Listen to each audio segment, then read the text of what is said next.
Welcome to the party. I'm Sam Ekstrom of Locked On Sports Minnesota. The 1 seed path is clear. Hey, this is Arif with the Wide Lev Substack, and I think I speak for all of Vikings Nation when I say thank you, Green Bay Packers? ?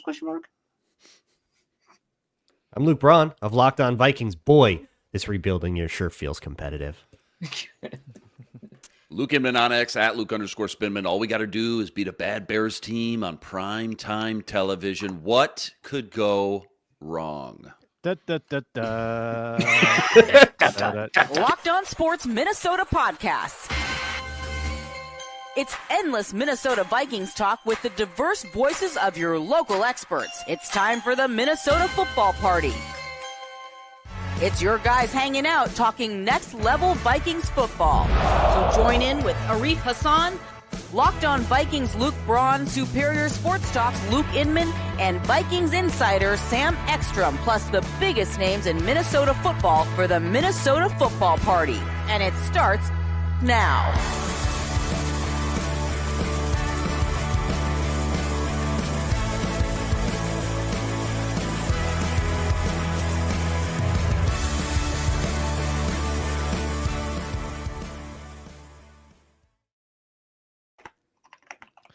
What's up? Happy Monday. Welcome to the Minnesota Football Party. I am your weak-voiced host, Sam Ekstrom, joined by the Lukes, joined by Arif. We do this live every Monday, every Thursday, and now a bonus episode on Wednesdays as well. It's the Minnesota Football Party on Locked On Sports Minnesota, all part of the Locked On Podcast Network, your team every day. Thanks for making us your first watch or listen today. For your second one, check out Locked On Vikings and check out our audio on the Locked On Vikings podcast feed, wherever you get your podcast. It's game day, Vikings, Bears, final keys, final predictions, final prop bets for tonight's game.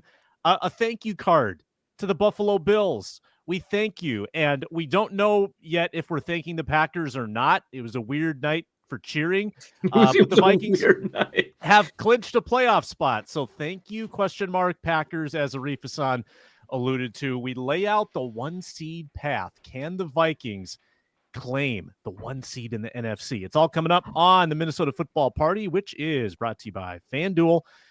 Get a big return at Fanduel. New customers can place a $5 bet. Get started with $150 in bonus bets. If your first $5 bet wins, visit fanduel.com to get started. All right, let's applaud Buffalo. Thank you, Buffalo. Thank you, Bills. Yeah, all right. Game time. Game time.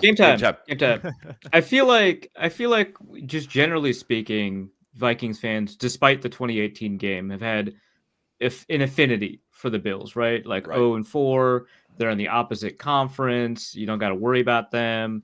Lovable losers that are succeeding, and you just kind of love that. With the Lions, when they succeed, it's like often at the detriment of the Vikings. So there's only so much like you can cheer for their success before you're like, all right, you've had your fun. Too much.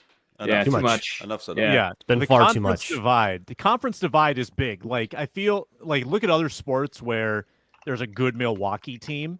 I don't think Timberwolves fans are begrudging the Bucks. I don't think Twins fans are begrudging the Brewers. In fact, they might even be like fond of those teams because they just aren't. There's no rivalry there. So a good point made by Arif.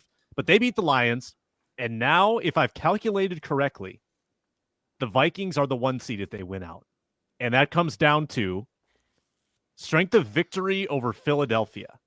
If Philly wins out and the Vikings win out, I literally crunched the numbers. I crunched okay. All of us did this because I was doing this in too. The replies to my tweets. I saw Luke doing it. There's an ungodly hour. Yeah, there's a bunch of ways because you could play around with the playoff machine to do it. Yeah. Now, there is a way lock in the number because it depends on the results of every other team you've beaten. Correct? Yeah. Because they're record. Right. But if you just take it as it is now, the Vikings would have a 1.8% edge, I think, in week 18. Is that what about you guys saw? Yeah, they're 3 or 4 games ahead on that strength of victory tiebreaker. Yeah, that's a difficult one to overcome given the large number of uncommon opponents that they've beaten. So, and in the games that matter from here on out, there's I crunched it all. There's 26 games that matter to this, which is like most of the games. But of those, the Vikings will be rooting for the favorite. Oh, and the Eagles will be rooting for the underdog in 16 of those 26. So, like, for the Eagles to take this back, they need like 8 upsets, and they need 8 of the right upsets. So it's pretty tough, but it's not impossible. So they don't 100% control their own destiny for the 1 seed, but like, pretty much. Right. Yeah. Like I was, if you just automatically set like the playoff machine from an unnamed, not even competitor network, whatever, to just like doing every game by who has the better winning percentage and then set the Vikes to win out and the Eagles to win out.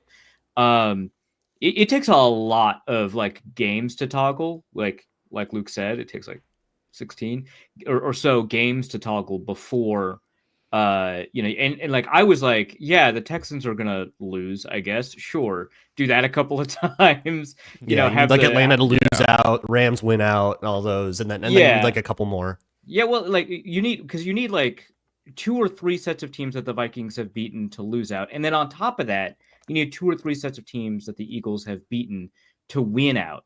Which that's a tough order. Like you're like, yeah, no, for sure the Giants are gonna win out. But yeah, 100%. Tim Boyle, Tommy DeVito, whatever's going on there, they're gonna really crush that. So tiebreak, head to head, common games, and then games played within the conference. Is that kind of how that goes? Conference other way around. Yeah. Oh, okay. Swap those two. Okay. Right. Conference, then common games should all even out with Vikings and Eagles. Right. And then right. in a scenario where they went out. Yeah. And then you do strength of victory, which I shouldn't have used the Giants as an example because they both. Well, that's it. All comes down to the Giants, because if it were not for Week 18 with the Eagles facing the Giants and the Vikings facing the Lions, it would be Eagles. It's Eagles right now, and it's going to be Eagles until Week 18, where it will flip because of the Lions' winning percentage. Now, Inman, what is the hurdle? Obviously, winning out is tough. Tonight, Bears in primetime, weirdness. Seattle, weirdness. Maybe Sam Howell, though. Might be Sam Howell. Then you've got Packers and Lions. If you run the table, you deserve the 1 seed. What's the toughest game left in your mind?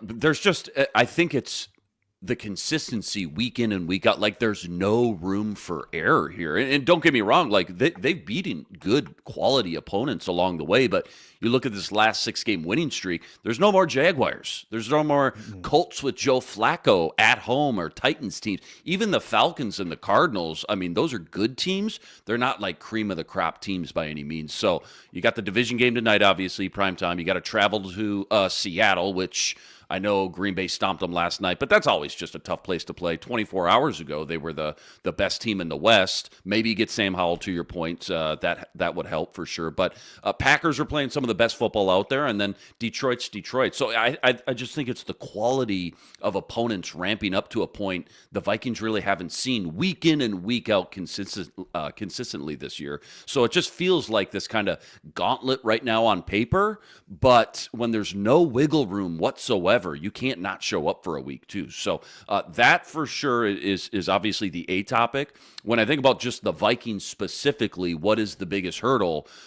Matching up with some of these teams. We talked about it months ago. Like, come December, obviously you want to be playing your best football, right? But how about the trenches? You got to win in the trenches. Winning in the trenches this time of year and going into the playoffs is so paramount. And I think we talked about it on the last show, last Thursday. The interior protection right now, right? Can they run the ball late in the year? Can they protect Sam Darnold in the pocket? And on the flip side, the run defense has been outstanding for the most part. But now you're going to face 3 teams with Seattle, who loves to run downhill, whether it's Kenny Walker or Zach Charbonnet, Green Bay with Josh Jacobs, and then Detroit, we know they thrive at running downhill as well. So can they keep that up, that run defense up, and force teams into this obvious passing situations where the Vikings defense thrives, creating all those big plays and turnovers and stuff like that. So sometimes it can be a different beast late in the year, especially outdoors, right, when it's below freezing. But luckily, as we know, the Green Bay and Detroit game, arguably the 2 toughest games, will be played inside, which is kind of nice too. So the trenches, though, that's what I'm thinking about. That's what I'm kind of circling these last 4 games on both sides for the Vikings. Might have to play the sound, Sam. On it. Give it to us. David Montgomery out indefinitely with an MCL injury Ooh. that he suffered against the Bills. Injury bug moves to the offense for Detroit. They are broken. They are literally broken, devastated. My God. defensively. How about them just marching down the field though, like 3 times in a row in under 2 minutes to score some of those touchdowns? Yeah, I know it's late They're time, explosive. garbage time, but like, That's what you get with explosive offenses. Tim Patrick? I think the Vikings are capable of that kind of thing too. yeah, no, absolutely they are for sure. Yeah, it was just fun. That was just a fun game, man. So many points. Most points. That game was in a game. a good time. The Bills being part of the top 2, scoring games in the league, back-to-back weeks too. I mean, it's just a lot of fun to watch, man. Can I defend Dan Campbell for a second? So everyone hated the onside kick. I thought here's my rationale behind that. If you've got a 7% chance, whatever, to get the onside kick, great. The Lions, by the way, almost recovered the next one. 7 seems high, but okay, let's go. Someone threw out 7. That might be what it is this year. 3. I thought it was 3. Yeah, I was thinking like 2 whole to 4. time. I thought it was 3. So 3 out of 39, I thought this year. Oh, and that okay. equals Well, that's 7. definitely that mathematically must be higher than 3. And anyway, I thought here's my thought. The Lions at that point are just trying to. They just need possessions on offense, right, to get 7. And if you let Buffalo get it with a short field, you do prevent sort of the backbreaking 6-minute drive, and you gamble that you can hold them to 3, and then you're down 13.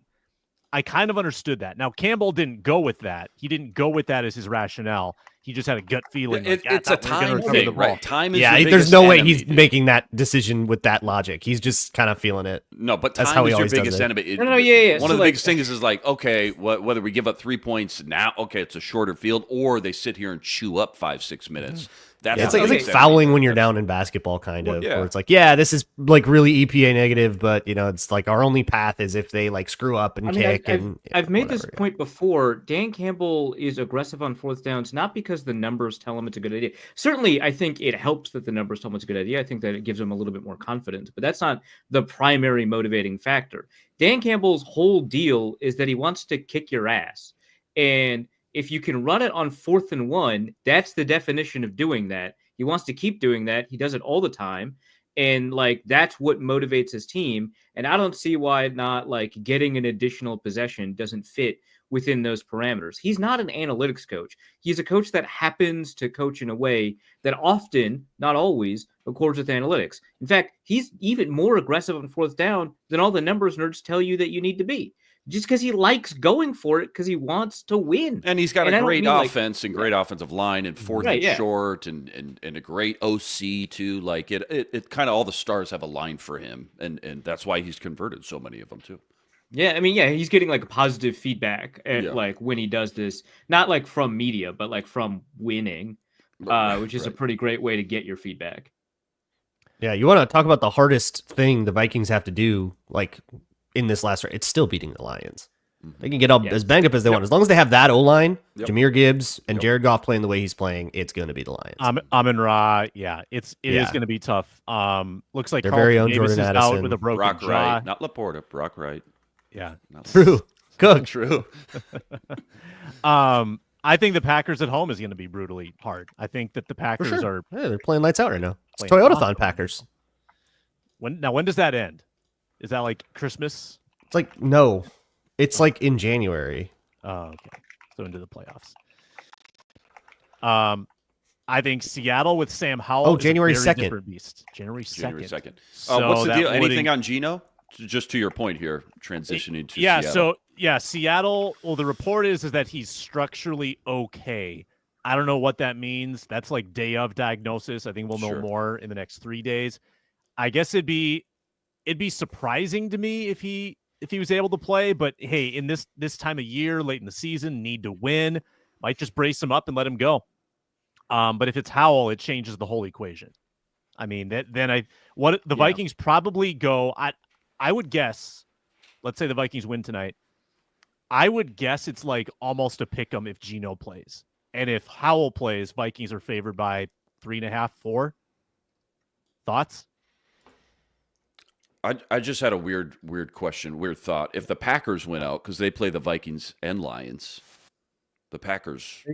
Packers do not play the Lions. Oh, they're done. Yeah, they're done done with with the Lions. the Lions. Okay. Yeah. Scratch that. I think they can. They're Lions not are eliminated done. from NFC North contention, though, right? Because Yeah, but it would Well, take a there's too many lot of games things left. to kind of go their way, right? 'Cause yeah, I you need think Vikings that- and Lions to both like fall apart. Yeah, I think. I mean, there's also a path where the wheels just fall off Detroit because they're going on the road now for 2. well, yeah, and, banged and up. At half their Chicago, team is injured. Yeah, no, I half get the it. Yeah. team Banged hurt up. on the road in Chicago at San Francisco. They're going to be favored, but it's not going to be by that much. And there's an outside chance, you guys, that the Vikings just wrap it up before Week 18 if the Lions lose a couple in a row here. I don't think that's Insane. impossible either. Yeah, you'd have to take care of business tonight, go on the road, beat the Seattle Seahawks. I wonder how down the market's going to be on them because of what happened to them on Sunday. Like everyone just watched them get bullied, and now their quarterback, even if Geno plays, will be like hobbled. Yeah. So I wonder. But like Yeah, either I way, just- that's no gimme. And then Yeah. Packers at home, far from a gimme. Like it's pretty tough. But that would have to be the world where the Vikings just like accelerate through all these good teams, and the Lions just kind of run out of gas. Well, before yet, I mean, they were getting 2.5 points at home with a healthy Geno going into yesterday too, which kind of surprised me a little bit. Hence why I took him. But Yeah. yeah, We have yeah, this. lot of FanDuel has different this things. line, by the way. Oh, really? Even with the quarterback injured, usually Yeah, don't they have all of favorites. next week's lines. All right, what is it? I'm gonna Vikings say by 4.5 right now. okay. Ah, Sam wanted it. What were you gonna guess, My Sam? bad. Well, Want I to do was the going. cousin Sal? You just yeah. opened Sam's Christmas present, 5-year-old Sam's Christmas present, right in front of him. Yeah, Christmas morning. That's So my, that's Yeah, my I- bad. I ruined I Christmas. mean, I'm yeah, I so was gonna bummed. say exactly 4.5. Classic so Luke Braun. nailed it. yeah. No, yeah, no, of course you were. Yeah, for sure. Ah, Macho another Beach. Barbie? Yeah, you take Nailed it here. Macho Beach. it. So good. Let's pause and return with more on the Bears game tonight. Our final keys to victory to send the Bears to an 8th consecutive loss and the Vikings to a 7th straight victory. That's next.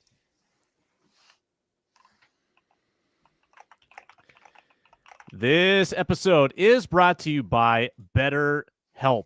In the holiday season, there's a lot on your plate. There's a lot of logistics. There's family. There's travel. These things can be stressful. How do you de-stress during the holiday months? How do you stay cozy during this cold time of year? I mean, even the cold can kind of get you down too. Like yesterday, man, I would not want to have a winter full of that. Therapy is a great way to bring yourself some comfort that never goes away, even when the season changes. If you're thinking of starting therapy, give BetterHelp a try. Entirely online, designed to be convenient, flexible, suited to your schedule. Fill out a brief questionnaire to get matched with a licensed therapist. Check out BetterHelp. That is betterhelp.com/lockedon today to get 10% off your first month. BetterHelp, HELP.com/lockedon. Find comfort this December with BetterHelp. Also, college football playoff starting on Friday. College football playoff is back with an expanded 12-team format guaranteed to be bigger and better than ever, bringing you all the hard-hitting and high-flying excitement that you love. TNT Sports coverage of the college football playoff begins December 21st, starting with the college football playoff kickoff show presented by AT&T at 11 a.m. Eastern, leading into our first matchup, the Southern Methodist University Mustangs battling the Penn State Nittany Lions at noon. Then the Clemson Tigers look to upset the Texas Longhorns in a showdown at 4 p.m. Eastern. Don't miss a moment of the action. Watch the college football playoff presented by Allstate, live on TNT, True TV, TBS, and Max.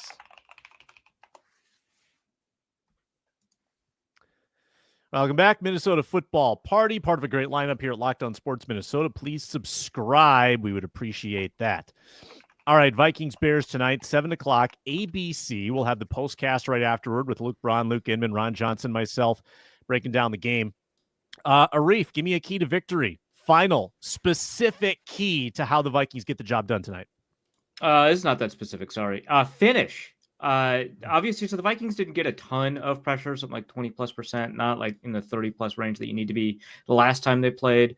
But when they got pressure, they got close to Caleb, and he just kept on spinning out of sacks. Now, obviously, he's a talented athlete. He's very good at that kind of thing. But he also like is one of the league leaders in sack percentage. Like it should not have been that difficult to take him down. Now, Ryan Bates is going to be out, so there's going to be like additional opportunities along the offensive line. Braxton Jones is injured too. I don't know. I don't know who the left tackle is, and if I don't know who the left tackle is, decent odds that player is not good. Take advantage of those opportunities, create pressure. I don't think they need to dial up or dial down the blitz percentage based off of what they did last week, even though Caleb in that game was good against the blitz. I just think that when you get there, you got to finish.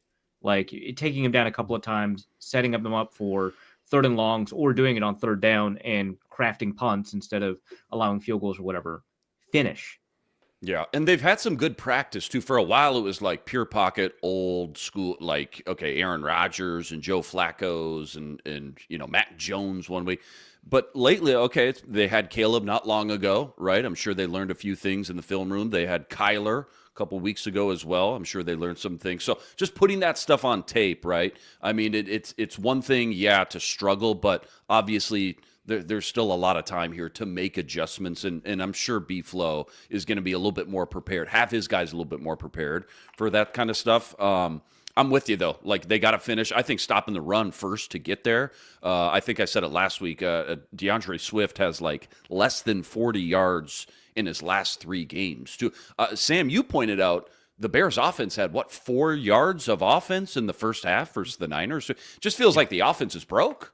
I mean, Caleb sacked 12 times in the last 2 weeks, 7 last week versus the Niners. 6 of their last 7 games, they haven't even scored 21 points. So just feels like the offense is broke. And also emotionally, right, like the human element, think about where the Bears are right now. Their offensive coordinator got fired. Their head coach got fired. They got just clobbered last week versus the Niners. Maybe you can get up 2 scores on this team, and all of a sudden maybe they start to lose a little bit of some heart, some momentum, right? Maybe they tank again. But stopping the run first and foremost at home, and then getting them in those third and long situations, letting Brian Flores do what he does best, create that havoc, create that pressure, create that chaos at the line of scrimmage. Yeah, and the question about the Bears left tackle looks like Larry Borum, and this is I confirmed this on Twitter as well, but so we're not just trusting chatters. Okay, great. Yeah, I saw this as well. Larry Borum or Kieran Emegadaji will be the left tackle for the Bears. It's been a turnstile. I mean, it's been a revolving door on the offensive line. That hasn't helped them at all. But also, I don't know if I want Caleb Williams in scramble situations all game either. Like that also concerns me after the way he ran on the last game. Wasn't Larry Borum starting at like right tackle 2 years ago, and that's like why they drafted Tevin Jenkins, who also did not end up starting at right tackle. And then he ended up at left tackle a bunch too. He's like a Rashad Hill for them. Like he's kind of won't go away and keeps getting to start. He has played right tackle this year as recently as week 13, and he's played left tackle. So, yeah, 6th man. Luke Braun, keys to victory. Yeah, I want to add to what Luke said with, like the Bears are the most susceptible team to vibes in the league, I think. When the vibes are bad for the Bears, they're really bad.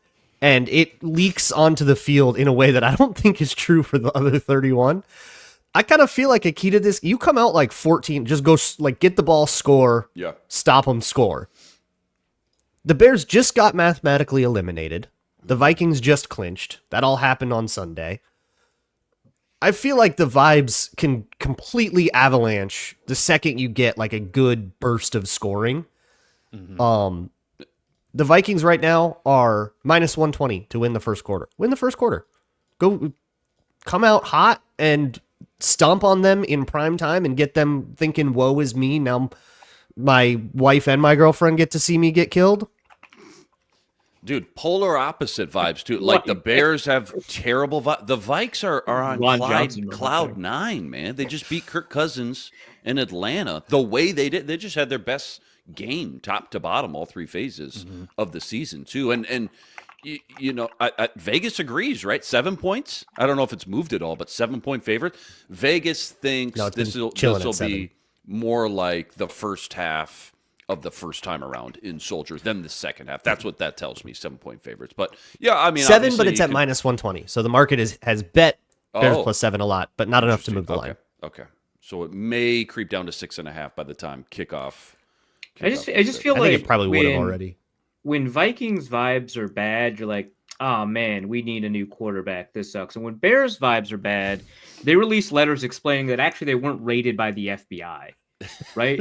Like it's a whole different set of bad vibes. Dude. They had like several weeks in a row where players were had to apologize to the team for something. Yeah. Like, Yeah. I'm sorry I called out my coach. I'm sorry I don't know if it was ever that, but that also just has happened a lot. Like, I don't know. They spiral. The Bears spiral. Make them spiral. Go dunk on them right away. Get a turnover in the first quarter. Go get a good sack. Don't let them have fun. This is the same thing as last time. Yeah, get US Bank rocking. Monday Night Football. You're in a good spot. Like Allen Robinson was in this spot, and I want TJ Edwards to be in this spot where you regret taking a $30 million contract. Like, I think that's like the Vikings need to be of the mindset that these people have to regret millions of dollars. I would have rather, right? Yeah. Injuries, pretty big factor. Vikings have the health advantage. Burrito Bill, wondering if Swift is playing. He is questionable. I don't know I would guess he does. Otherwise, it's going to be the Travis Homer show for the Bears because Rashawn Johnson's out. That's their goal line guy. That's their short yardage guy. Also missing Gervin Dexter. So no Jones, no Bates, no Dexter. That's a trench advantage. Luke Inman talked about this about 10 minutes ago. Trench advantage. Run the ball. Run the ball against the Bears and don't fumble the ball at the 1 yard line, Aaron Jones, like you did last time at Soldier Field. I mean, that's where if dumb stuff happens, you'll let the Bears into this game. If you give Caleb a whiff, I think Caleb is still pretty competitive. Like, I think Caleb still wants to prove himself. I don't think that he's cashing in. Good for him. That's a nice sentiment. Yeah, I'm going to give him the benefit of the doubt. Yeah, no, that's a good point. And then Vikings really only injury of note, Gilmore. Feels like he's leaning out. And I'd hold him. I would hold him out. But it's like a coin flip because he did practice limited on Friday, which is a good sign, but he hasn't practiced at all. Yeah, obviously, like we don't know kind of what the whole deal is. Like, just we don't have access to his medical information. I wouldn't be shocked if he played, but I agree with Luke. Like, based off of like the exactly nothing that I know, I hold him. How about Will Riker? Can we get a Will Riker bounce back game here? Let's get it. Oh yeah. Yeah, how about it? He's missed his last Monday Night Football. Go make a good 3? one in front of everybody. He missed 2 in the game. He got hurt, and then 1 in the game when he returned. So 2 versus the Colts. Right. Does he cut his hair again on the next miss? Right. Or was that only the? Do we count this as don't draft kickers? Does this count? Because he got hurt, right? Like that doesn't seem fair. But also, anybody catch Red Zone and see Greg Joseph miss a field goal yesterday? Who is he playing for now? I've lost track. You know, I watched he playing it for now. the Giants. Honestly, like it went right out of my head. Is it still the Giants? I want to say the Giants, but maybe it's the Saints. I mean, that feels right. I don't know. Let's Google it. Washington. Ravens covered like a Commanders? 17-point spread, by the way. The current Commanders? team Giants. Yeah, they did. So, Well, I'm not going to explain. Nobody why the really vibes of the knows. South African playing for the Washington Commanders feels weird. I'm just going to let that one go. I was in the air. I was on a plane with no TV, no internet. Missed the witching hour. Missed most of Red Zone yesterday. What was the highlight? What was the highlight of the daytime action? I mean, Saints insane comeback, falling just short. They scored a touchdown to tie it, but went for 2. with and Rattler. didn't Yeah, I love Jake that they went Haener for went 2. Probably like, and did Alvin Kamara get hurt? So I understand why maybe they didn't run the Kamara ball. got hurt on his sick touchdown catch. It was like a reverse pass wheel route that he was left wide open, and Saints but couldn't then get he a never touchdown showed until up. they took matters out of the quarterbacking hands. Hurt his groin. But it's Carr just- was it's just out. a- Jake Haener comes in. Rattler ends up It's coming just like in. a weird decision to, and again, I know that Kamara was out. It's just a weird decision to like throw the ball in on the one play you need to win when you're on like your 4th quarterback of the season. True. Honestly, like Rattler scored that touchdown.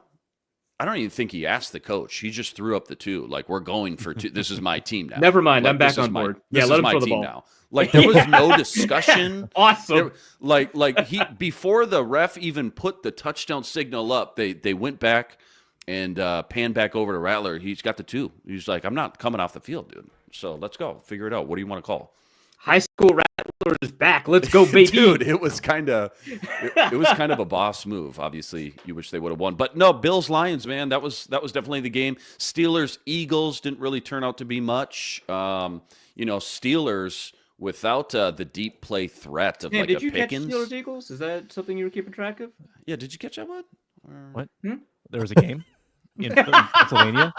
Yeah, we're using real money now. I don't know if you got those. Yeah. those No, texts. I missed the memo. Yeah, Luke and I hashed it out. It's all real money now. So. Yeah, you owe someone hundreds of dollars. Interesting Mostly us. programming decision to have the 2 massive marquee games 3 in the o'clock. late window competing with each other. That was different. Yeah. Haven't seen that in a while. Yeah, Bucks manhandled the Chargers. Didn't really see that one coming. Oh my God, the Chargers completely collapsed. If you're the I 5 left, seed, I left Devontae Adams on the bench in my dynasty playoffs. and how'd it go in the end for you? Win or lose? I got a coin flip. I'm up about 19. I got Hawkinson tonight. He's got Drake London and Brock Bowers. So projected about a coin flip. tough. But not It's tough. feeling great. London won't catch a touchdown. I'm sitting at the blackjack table. I'm at like 48% odds right now. One hand. Speaking of the hold on blackjack. Never mind. Don't worry about it. speaking of the late window, I got a nerdy stat for you, Sam. Why don't we take a brief pause and then come back, and I'll play the graphic, and then you'll tell us your nerdy stat on the Minnesota Football Party.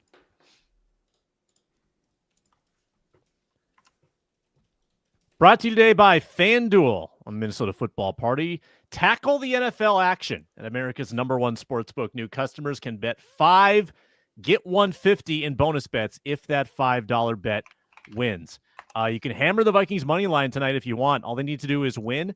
If you're a new customer, you get $150 in bonus bets, and then you've got college football playoff, you've got NBA, NHL, college basketball. World is your oyster. FanDuel Sportsbook app gives you everything you need to bet before the game or during the game. So when you have a hunch, check out the live lines. FanDuel, FanDuel.com, FanDuel Sportsbook app. Bet $5, get $150 in bonus bets if it wins. FanDuel.com. Never waste a hunch. Make every moment more at FanDuel, an official sportsbook partner of the NFL.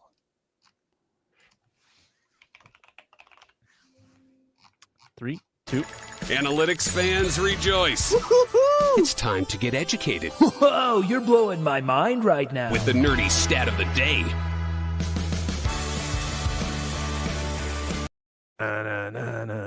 Game time. Luke Braun, nerdy stat. Game time. In the last 3 weeks, there are only 2 defenses who have given up more than 0.2 EPA per play. To give you a sense for that, that's roughly what the Bills' offense has gotten all year, about 0.2 EPA per play. So 2 teams have given up the Bills' offense on average in the last 2 weeks. Those teams are, in dead last, the Chicago Bears, 0.216. Oh no. And in second to last, the Detroit Lions. One of these games, of course, is against the Bills. But in the last 3 weeks, the Lions defense has completely and entirely fallen apart, mostly in rushing EPA per play allowed. They are dead last in the league. The injuries are piling up, and the Lions offense has done enough to paper things over. But if they're going to continue to win games, it's probably going to have to be 42-46 kind of games. I grant you that the Bears worked their way back into that Thanksgiving game against the Lions, but look at how they've just folded out of the gate 2 weeks in a row. I mean, the Lions stomped them in the first half on Thanksgiving. The 49ers crushed their spirit in the first half last Sunday. Yeah. So it plays into what we just talked about. Like, just end it early. Don't mess around. And they've lost. They Don't lost let him Irvin make some Dexter. crazy fun play, and then the Caleb's running around and like swinging his arms and having a good time, and Swinging his arm. Romo Dunze's like they made it, and the announcers are now they get all their the announcer like the ESPN prepackaged. They've got so many for Caleb Williams. just They got little nothing for escapes Darnold. Just out the yeah. Yeah. Oh my God. They've got so many little prepackaged graphic things and little asides that they've got ready to go. Like, don't let them get into that. Make it sad immediately. Joe Buck for sure is gonna, and Aikman. I mean, Aikman being the quarterback, they'll lean into what's Williams doing. Like, oh, this kid is so talented. Blah blah blah. You're right. You're 100% right. Here's my nerdy stat. This is courtesy of the Courtney Cronin story on ESPN.com. Bears first team ever to lose 7 straight without committing multiple turnovers in any of the losses. Dude, that's yeah. I was trying to pull up, just branching off that Caleb Williams has 15 turnover-worthy plays. He's only got 5 interceptions. Last week he had 3 turnover-worthy throws. He had 0 interceptions. It's like, I remember his over-under interceptions at the beginning of the year was 11.5, and I would have smashed that. I'd be like, okay, young rookie, he's going to throw it up, make a lot of mistakes, gunslinger mentality. 5 interceptions this year. That's a huge, huge surprise for me. I mean, it sounds like he's gotten really lucky with the interceptions. Well, it's like the Breaking Bad meat. Like, you can't keep getting away with this, right? Well, I mean, I feel like the meme would be appropriate if they were like winning games, but yeah. Okay, fair. Yeah. Fair enough. Okay, for a guy who made that prop bet over 11.5, like, you can't keep getting away with this. Burrito Bill, how many fun but ineffective KOC trick plays can we expect today? 2. Over under is 1.5. You're taking the over. Somebody else asked, why don't the Kevin O'Connell trick plays work like the Lions ones do? And it's because the Lions ones happen right away. It's like it's a regular play just to an O lineman. It's like that's just a rollout. Like, you know how to execute. The Viking, like the Kevin O'Connell trick plays are like double pass and then a reverse and then a flea flicker and then into something. And that takes like 20 seconds to happen. And by the time you're done doing all that, the defensive tackle is like, oh, they're just going to do some okay. And you just have some, like, the ball in front of a guy that wants to tackle you. Kind of lucky that they haven't had like a Nick Bonito pick 6 kind of moment. Yeah. That was crazy because it's like, I actually have not seen a pick on like a reverse double pass or whatever you call it. And as soon as they threw it back, I was like, yeah, the Broncos are going to pick this up. And yep, okay. Oh, he's running it all back. Oh, great. Fantastic. Dude, it's like the Niners with C-Mac in the Super Bowl versus the Chiefs. It's like he threw that to C-Mac and it was like, oh, that's going to get picked up. Oh, goes for a touchdown. Okay. There were a lot of like telegraph picks this weekend, right? Like the Jameis had to start the game. Broncos-Colts game. Oh, my God. Yeah, the Broncos-Colts game. Well, Bengals-Titans had 10 turnovers. Yeah. Bengals-Titans had 10 turnovers, I believe, as well. Yeah, 10. Oh, yeah. Jesus. There you go. Oh, my God. Is that the one with 10? Yeah, so I don't have a nerdy stat. Let's go with the Caleb Williams stuff. So what's interesting about Caleb is that he's like 3rd in longest time to throw on pressure dropbacks, but he's only pressured at like 33% of plays, right? Which is below the NFL average. His pressure rate is relatively low, and yet he leads the league in sack percentage. This guy just doesn't know when to quit, and I assume long term he will figure that out, right? But like at the moment, he doesn't know when to quit. And if you take a look at like the pressure to sack ratios of the top 4 quarterbacks from pressure to sack ratio, so Caleb Williams is number 1, right, at 31%. If you take a look at everyone else who's 28% or higher, they're all benched. Will Levis, I guess that's not benched, but it's Spencer Rattler, right? Like that doesn't count. And Deshaun Watson. Like, this is not great company. Do you want to guess which quarterback last year? So, context, Caleb Williams, 78% pressure to sack last week, highest of any quarterback in any game this year. Which quarterback twice last year was 80% or more? 80% in 2 games last year? 80% in 2 I want to say games. Kirk just for the bit, but that seems Fields. insane. I'm going to go Justin Fields. Nope. Chat can chime in as well. It's a quarterback that is not currently starting for obvious reasons. Oh boy. Was David Carr playing last year? Is that David Carr? Randall Cunningham. Yeah. Oh, here's something you missed on the broadcasts, Sam.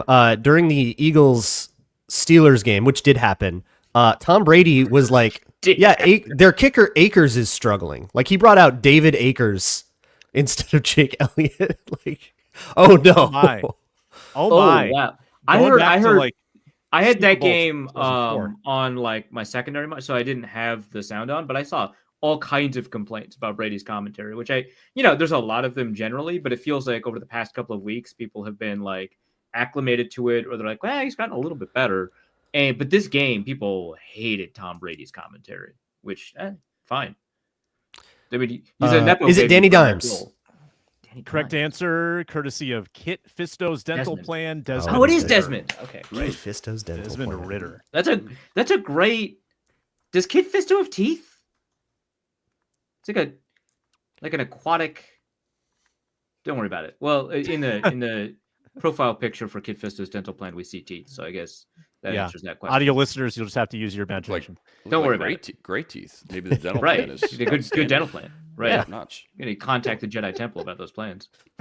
So to the chat, toss some questions in. We got a little Q&A time. While you do that, we're going to make our prop bets for tonight. We had our spreads that we bet on for Sunday's games. We all lost. Inman lost on the 0-4. Seahawks. Arif lost on the Chargers. Braun loses on the Lions. And I lost 400 big ones on the Steelers, and I am down to 216. But we're going to get it back tonight. Arif, Inman, Braun, me. That's the order. So Arif, you pick the first prop. Okay. The line moved very slightly. Don't care. I'll take the over on Jordan Addison receiving yards 55.5 at -110. It's kind Boy, of those hoping have gone Hawkins. up. Yeah, I was hoping Hawkinson would still be at 37 when I saw it but that got bet all the way up to 44.5. So Yeah, they're figuring out that TJ Hawkinson is part of the offense. yeah, that's crazy. Wow, imagine. So Jordan Addison 55.5. I think he started at like 52, so that one went up, but not by as much. But yeah, people expect the Vikings to successfully throw the ball. Novel concept. Who's next? Inman? Is that what I said? Inman. 7-point favorites at home. Give me Aaron Jones over 65.5 rushing yards. No Gervin Dexter. Yeah, I like it. 65.5. That's at -110. Give me the minimum. 150. I think the Bears Inman's have got a given up, lead like, of about three- $450, by the way, in this. Braun? Yeah, the Bears have given up like 3 running back overs in a row, and they're only getting more hurt up front. The Vikings always give up a lot of catches, a lot of volume to receivers. So I'll take the Keenan Allen receptions over. I think it was at 4.5. Oh, I'll take whatever it is. I think it was at 4.5. Oh, that's free. I was money. going to take the Keenan? Keenan Allen Yeah. over for the meme just because he seems to uniquely do well against the Vikings, but I took the Just so- receptions over. like 4.5. 2. It's at -138, so I'm not getting a lot of juice on that, but wow, near the limit to what you can do. near the limit to what I can do, and I'll put the Yeah. minimum on that. All right, and it is 4.5. 4.5, yeah. Okay, all right. Yeah, we're just gonna get it all back. I'm gonna put my remaining. It's pretty my simple. remaining- Simple game. Yeah, obviously. Take it all And back. in past years, we We have can go. Is it like we have gone Jeopardy into where, the negative, but I think there needs to be a minor punishment for going into the negative. So on I'm top gonna of let, the loser punishment? right, How about- I'm gonna let the three of you, because That's I'm right, certainly we the one did, who will have to do this. Because I think 2 people, me included, were in negative at one point last year or 2 years ago. I think we did. I think we all went in both, one year. like everybody had to do That's something. awesome. Well, there were years where we all ended up losing money, but because of my excellent strategy of never taking risks, I don't think I ended up negative. There was definitely a year where feels all 4 right. of us were negative at one point or another. Oh, at one point. Okay, maybe. Yeah. That was before we went pro, though. We're Right. professional. Before we Before went pro. we learned. That was when we were weren't in the using minors. our own real money. We were in double A. yeah, like we are now. Yeah. Right.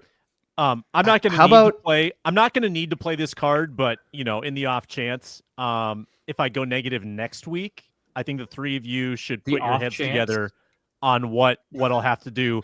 However, Jalen Naylor's going to Can we score a talk about the touchdown plays, tonight. the off chance here? Jalen. Did you Jalen guys hear Naylor's that? going to Jalen score Naylor a touchdown touchdown. tonight. Anytime TD at Wow. plus 750. Woo! Get it all back. I'm How many betting the- snaps did Jalen Naylor get last week? He's getting phased out, man. Don't worry about it. I Don't worry care. about I- Don't talk that's him out of why it. It's given me some value. Plus 750. Yeah, you're going for it. I Quick off the dome, if you go negative, how about a donation to randymoss.com and his I like cancer that. fund? Of whatever you Kind- go negative, like real Bob, money. whatever you go negative by. Wow. Wow. Kind I don't know. of a It's great just idea. don't you bleed? Don't you don't love Moss? Okay. Don't you believe? Oh, that's fine. That's fine. He's gonna get $1,000 dropped in there. Be like, what the hell's the football party? With a little note like, "Hey, dude, can you please send half this back? I'm actually not doing great." I just need the receipt. I need the receipt. I need the receipt. Well, at that point, you need it for It's a taxes. write-off. Yeah, well, that's yeah. a write-off. Okay, so I will. So we've locked it in, Jalen Naylor. There's nothing else I can do to sway you. I will say he actually did get 20 receiving snaps last week. No targets, but 20 receiving snaps. Which Just is, takes one, Sam. Just takes Red one. zone guy. Red zone guy. yeah. Hey, he's in clear out jail, but Sam Darnold will throw the clear out sometime. No, that's true. He actually will. That's fair. Yeah. Trent Sherfield has scored this year. Johnny Munt has scored a couple times. Josh Oliver has scored. How many does Naylor have? Like 3? And I know yeah. some of that was with Addison out, Yeah. but I've got faith. And So what do you? I- What do you And a doing? lot of How that was much- with Hawkinson out. Yeah, some of that was with Addison out. That's correct. A lot of that was with Hawkinson out. I'm surprised at that point you don't just go CJ Ham 1-yard plunge plus 2,900. No, it's already locked in. You can't. No, it's locked in. Luke, Okay. trust Yeah. me. I looked at the board and I probably spent a good minute committing A whole myself minute. to each option. Like, okay, I'm going to go with Munt. Nope, I'm going to go with Oliver. Nope, Munt. I'm going to go with Sherfield. I went through all of them, so I will have guaranteed regret. Your mind's eye saw the clearest highlight when you were on Naylor and you'd constructed what that looked like, and you were like, "This one feels like it could happen." I've Whereas- seen it. Yep, Right. I've seen it. It could happen from different parts of the field. Like, there's a very Right. specific area. Sam has where- read The Secret. This is the law of attraction. Mm-hmm. He's manifesting a Jalen Yep. Naylor touchdown for sure. Yep. a jet sweep, like Burrito Bill says. Yes. There's a Luke, wild one I thought you were going to take, which is in the game specials tab on 49, FanDuel. the 49,000 one. The 27,000 one, each team to score a rushing and passing TD in each half. That was at 49,000 earlier today. That was Yeah. People are That betting seems it. insane. It must be like a special promo or something, because that seems It's completely hard. insane. That's hard, man. That's 28 points guaranteed for both teams. Yeah, It but has to be the right- 27,000. Right. Yeah. Well, Like, just drop a $5 on that, and you're feeling. that's what I'll be betting on in week 18 when I'm Yeah, that's the negative kind of thing. 3,000 in the There you hole. go. Yeah. Let's see. Looking for questions. Top RB options from Tej. Top RB options for Vikings next year. Do they re-sign Aaron Jones? That is Do they need to actually a re-sign great him? Was it question. a 1-year deal?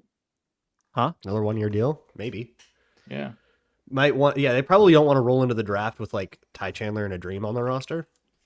Right. it's And like what? they can Only got draft one more one. year left with Ty Chandler then after Yeah. 2025?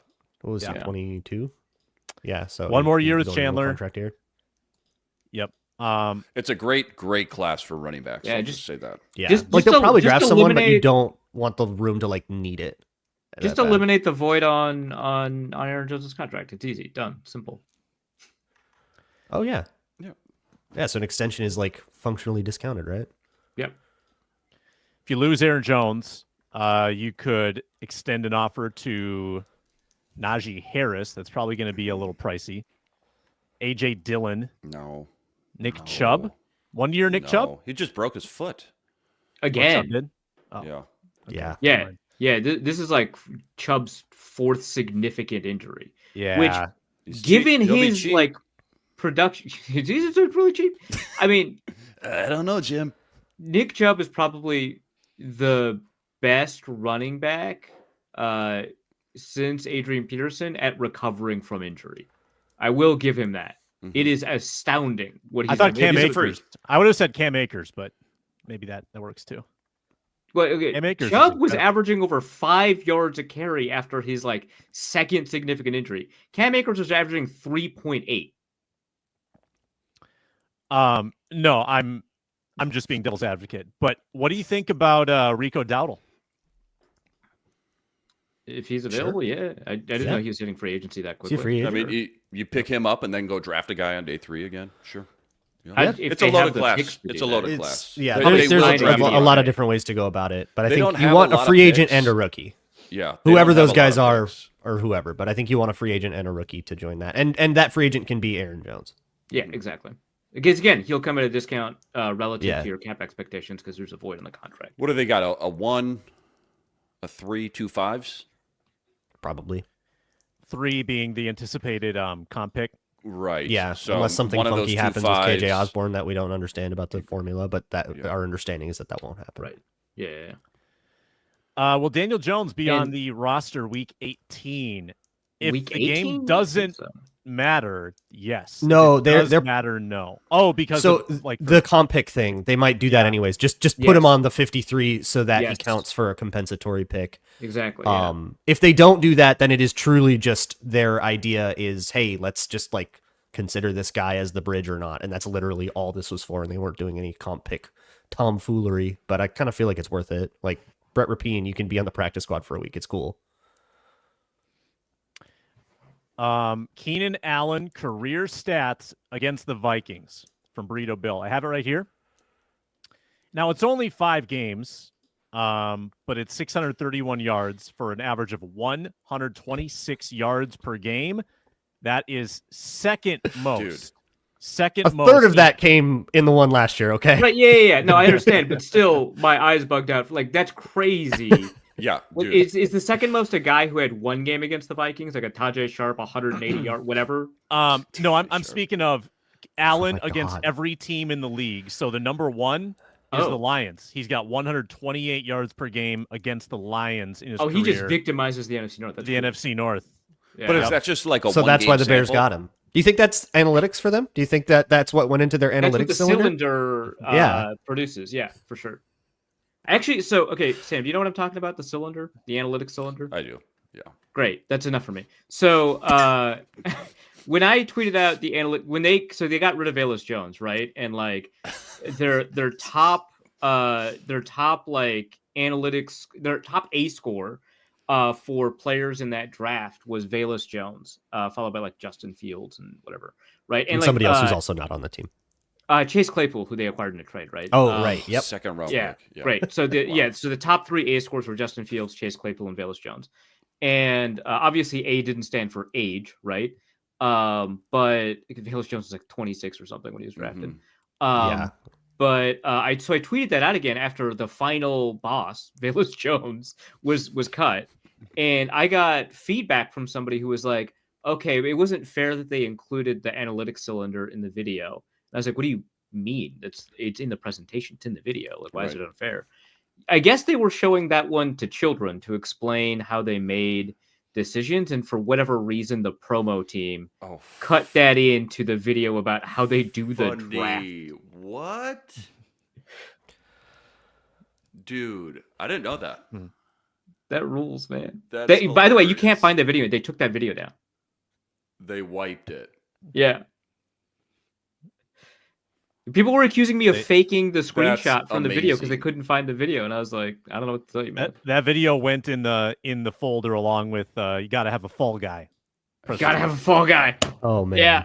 Oh, what do you mean? The Lost footage of media. a man walking down the moon? No, it's gone. I don't In know. like 3 years, a subreddit's going to be obsessed with Can't this. find it. Can't find it. How many more times does Myles Gaskin get signed and cut before he hangs it up? Did Didn't you he see end Myles up somewhere Garrett else? get poked in It's the not eye? a by the way? bad A gig to be phantom signed poke in and the cut eye? because when you get signed and cut, the way teams do it with like you get cycled on, you get basically a free practice squad spot by cutting somebody and signing somebody. What ends up happening is that based on like when it happens, both players, the one who got cut, and the one who was signed, get the full week salary. It's not a bad gig if we're being honest. Yeah. And he's also not being like brought up to the room every time he gets cut. Like, bring your iPad. Like, Yeah, he they knows just- that they he just did. follow. Yeah. Yeah, it's just the Like, hey, agent. if somebody else signs you while you're cut, please give us the iPad. But otherwise, Yeah, which by the way has happened. Myles Gaskin is a Jacksonville Jaguar right now. perfect. Good job, Myles Gaskin. Yeah, so it's over to the under. Rip. And then we had Rip another transaction adjacent king. backup running back question from Burrito Bill. Will they keep Akers going into next season or trade for him mid-season again? Yeah, no, you got to let him Probably the sign latter. somewhere else and then trade a conditional 6th, 7th that he won't satisfy the conditions for. Yeah, and then we're gonna hear another press conference about how perseverant he is. Yeah, how resilient he's got to go sign with like Cleveland or something first. Yeah, and then you'd be like, what Cleveland put him through, plus like that 4th ACL, God, he's just been incredible. Bonus Straightforward. points if it's a September opponent, so you can play him and then bring him back. Oh yeah. Sleeper agent, Cam Akers. He sabotaged the Texans. No, trade. Belichick Yeah, game. make it so that he can play 18 games in the season, so that like the bye weeks work out, so that he doesn't get a bye. He plays 18, like Zadarius Smith almost did. That could be the angle there. He's only 25 years old. That's so young for that many injuries. Right, For 2 Achilles. Adds about 10 years to your... doesn't seem right. Yeah, that's crazy. And now you got a new crop of a great class of running backs coming in. It's just going to be harder and harder with that injury history. But despite how bad, this is from Macho Meach again, despite how bad Kwesi's drafting has been, is he an automatic to be extended this offseason? Wait, do we know how long basically his always contract yes. is? Like, wait, so It was is 3 he- years, so I think okay, he would then be yeah. entering a contract year. Yeah, I feel this like is the third year. So Or three I feel years. like was it 4 maybe? performance in the draft is much more volatile and difficult to evaluate than the performance in the areas where Kwesi's actually done really well, like in trades and free agency. Like, because with free agency and trades, you have a lot more NFL data to work off of. And it seems like NFL GMs that are good in free agency remain good in free agency. yeah, Whereas in the draft, that's a lot more volatile. You can be bad and then good. right. Oh yeah, it is. Right. This is the end of And, it. But and yeah, one they also one good draft can swing you in the right direction. Right, too, yeah, if you yeah. smash one good draft too. Man, Also, can you he- imagine Spielman's track record without the 2015 draft? Oh Jesus! Oh my gosh. Also, too, he. I mean, the best thing he ever did, hiring KOC too. I mean, he nailed that. Yeah. So that's got to count for something. Yeah. it's tough with drafts. Like where if you're going to evaluate the 2023 draft, it's like Addison and then a guy who's on IR right now, like are the main things, and then trading for Hawkinson, which you probably are pretty happy with. Like I don't know, it's like this is it's like second year guys, right? Yeah. But also probably an automatic to get extended just like by default, unless you're going to fire the guy. And I don't think anybody's seat is hot, and because there's no like salary cap for this, yeah, they can just do contract. Coaches get extended and then fired in the same calendar year sometimes. Like it's not. It's you're gonna see a tweet about it in like February that says, "Yeah, extension happened," and then you're not gonna think about it again. No. The culture of the team, the grades they get with the NFLPA. I mean, he's part of that. He's part of the cohesive relationship with the head coach, and he's been really good at identifying like existing NFL talent, whether that's waivers, trades, free agents. That's a pretty important strength to have because that's where the money's really getting thrown, right?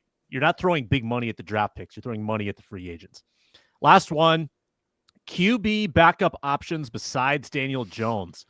If McCarthy is the guy next year, you could go Brissett. You could go Mariota, Drew Lock, Andy Dalton, Flacco, Jameis. No, you can't. You can't get Flacco. He's getting the Fitz curse, where if you sign him, he plays. True. Wow. Yeah. Garoppolo. Oh my Oh, God, that- Garoppolo would. Oh my God. I'll take Jameis. Just No. Wait. Just, of I all those. want to names, keep Nick Mullins in the building, to be honest. yeah, we have a Jameis at home. Right? Yeah, We we, do have a have- Jameis at home with we less got a allegations. Midwest Bring me Jameis. him. You were we allegations. got our Yeah, yeah, yeah. Midwest Jameis. Yeah. But yeah, I mean, it's, what's wrong with Jimmy? Jimmy Garoppolo, Jimmy G. Let's get some Eastern Illinois action in here. Some Eastern Illinois action. Yeah, that works. Sure. Yeah, I'd be on board. I've enjoyed the Nick Mullins era though so much more than the Sean Mannion era. I mean, the backup. Dude, it's fun. Yeah. Oh, Dude, Yeah. And like Nick Mullins and Sean Mannion are both like pretty bad at getting the ball to where they want it to be. And they both do write a lot of checks that they can't cash. But it's really cool that like Nick Mullins is writing like $1 million checks that are bouncing as opposed to Sean Mannion writing like Like $200,000. one hopping flat routes. Yeah. You're just like, all right, yeah, sure, whatever, dude. Underthrow a deep route to a running back who for some reason is running a streak. It's fine. it's Don't worry about fine. it. Don't think about it. It's good to embrace chaos when if you're down to your backup quarterback, just Yeah, all right. right. Well, I guess we're getting 400 yards and 4 picks. Hope we win. Right, yeah. Mannion did get Garrett Bradbury a reception and some yak yards in Green Bay. I'm learning it's actually not that difficult to get Garrett Bradbury receptions. Yeah, apparently you can just throw to your O-line all the time, and nobody can stop that. Nobody can figure out that when you bring out a sixth O-lineman, that's going to be that guy's actually in the progression, even though he's eligible. That happens a lot less often to centers who are snapping the ball. I will say that. but put him at tight end. Let like Michael Jurgens snap one and get Garrett Bradbury running a route. Hey, Jurgens needs the reps. Postcast tonight after Vikings Bears. Luke Inman will host. Ron Johnson, Luke Braun, myself will join. We'll see if my voice holds on. I think we're doing okay. We got through this show. My voice hasn't cracked badly yet. So we made it to that point. Check out Locked On Vikings. Yelling at your TV. Not a Kirk Cousins crack under center. Substitute yelling at the TV for yelling at my kids, who will be blocking. Who deserve it? Yeah. Yeah. I mean, yeah. Let's be honest. I haven't heard a single bit of commentary. Is Chat all going to call year. CPS on Sam? Is that what's happening? No. Let Sam cook. I'm fine. I was wondering if Chat was going to raise any alarms. Yeah. Don't be a snitch, Chat. Yeah, don't be snitch. No, by 7:30 tonight, the entire carpet behind me, if you're watching on YouTube, will be littered with, I mean, who knows what? Everything that's like off screen right now will be on the floor. I won't be able to hear a word Joe Buck is saying. But for most people ideal, but I know you're a Joe Buck fan, so I feel bad for you. I am a Joe Buck fan. Yeah. And I don't think this is a Manning Cast game. Right. It's the other one. Really? Oh, Yeah. right. Okay, I stopped watching the Manning Cast, if I'm being honest. I did too. The first half Bill is Buck's still so okay good. with Bill Belichick, and then they bring in like Paul Rudd, and I don't care anymore. Right. I like Belichick Paul Rudd, is- to be clear, but not during football. Belichick Yeah, done this with all podcast. media now? I mean, is McAfee done? Is Manning Cast done? Like it's over? Just cold turkey? Belichick, probably. Why? Like, that would be a crazy thing to bring on the head coach of the Tar Heels to talk about, like, Sunday's action. Yeah. Yeah. Some kind of tampering there. I don't know what. But Yeah, Is I he don't gonna, know like- how that's bad, but it is. Is he gonna like actively coach a bowl game, or is this like a next year thing? I think it's a next year thing. they did not make a bowl. They were really, really bad. Oh, okay. Oh, that too. They Also, beat the yeah. Gophers, but Beat the were- Gophers. They did. Go Yeah, back. okay. They Gophers did missed won. Belichick by a Week year, one. and Brad they missed Johnson's Dion kid. by a year. Unbelievable. Incredible. So disappointing. All right, that's the show. Thanks for watching, listening, commenting. We appreciate it. We'll talk to you on Thursday, the next party, and bonus episode Wednesday too with Ron Johnson, Julia Daniels, and Reggie Wilson, all here on Locked On Sports Minnesota, the Locked On Podcast Network.